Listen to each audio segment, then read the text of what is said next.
Welcome to our Be the Sun, Not the Salt podcast. My name is Dr. Harry Cohen, and I'm joined by Connie Fontaine, my chief super spreader.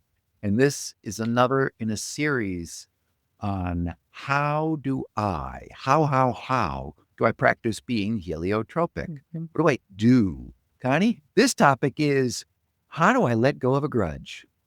Well, that felt very personal, the way you introduced that one. Well, the conversation we were having earlier. It did. It did. We came up with this title, and I think listeners are going to love this too, because I can't be the only one that struggles with holding grudges. And I don't mean because it's hard for me. I mean because it's really, really easy for me. So what we were talking about is how foolish it is to hold on to grudges, even though we do. It's like holding a hot coal, expecting somebody else to get burned. We're the one holding on to it, and we can let go of the person who transgressed against us. It is us that suffers when we hold on to a grudge. It literally makes us the opposite of heliotropic. It is salt on roots to be around somebody who's pissed about one or something, and you can see it, and they bring it up, and they bring it up a lot, and they can't let it go, and it affects them, and it affects you. It's bad energy. Even if you don't talk about it, it's bad energy for yourself. I mean, why ruminate in that kind of, yuckiness? And we were talking about it in the context of what a mature process it has been for me to learn so many different things about relationships I've had in the past. As you get older, people just have this tendency to want to reach out and talk. And it's been really reflective for me because we talked about 3 Ps in a different conversation, and I've found that it's actually valuable for me to think about that again. So obviously first one was personal. Don't take it personally. 2 was don't let it be pervasive. A thought that just, is part of everything you're doing. And by the way, it's not a permanent situation. And for me, that's been helpful with grudge holding too. When I start to realize that I assume people are treating me a certain way because of whatever you make up in your head, that narrative sticks with you. And the reality is, if you don't take it personally, you're going to be less likely to hold a grudge. Or at least I am. Have you been able to let go of grudges that you've held?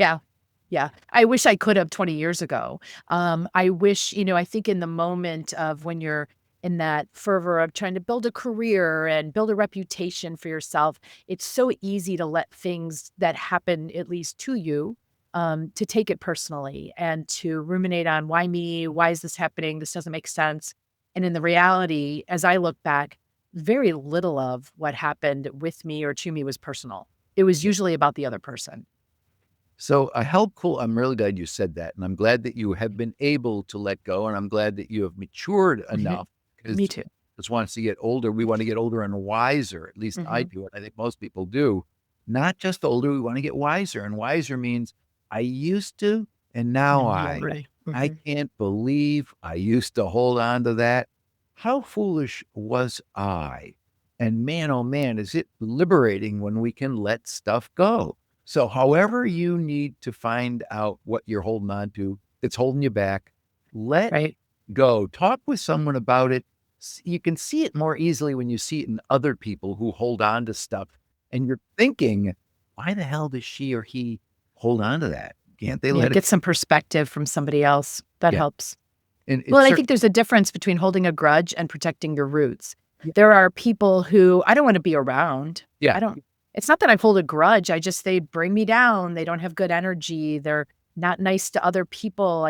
There's people that I don't want to have dinner with because they treat waitstaff rudely. I can't be around that. Yeah. So, but that's not holding a grudge. It's just like, it's a situational thing.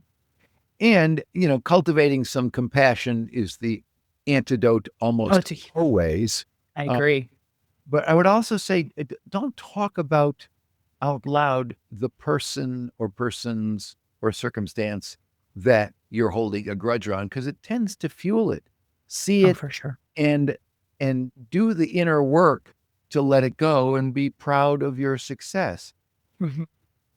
You asked me, is there anybody that I'm holding a grudge? No. I'm in a long-standing lawsuit with a person who stole from me, but I don't have a grudge about it. It's more like I can control what I can control. The lawyer will do what the lawyer will do, and whatever happens will be what it'll be. I'm doing it because it feels like the right thing to do, but I don't have any Mhm. emotional sort of baggage around it. I mostly think, that ain't right. I should go do something about it. And I am, you Yeah, know? I think that's the growth part is when you have compassion for somebody who's maybe done you wrong.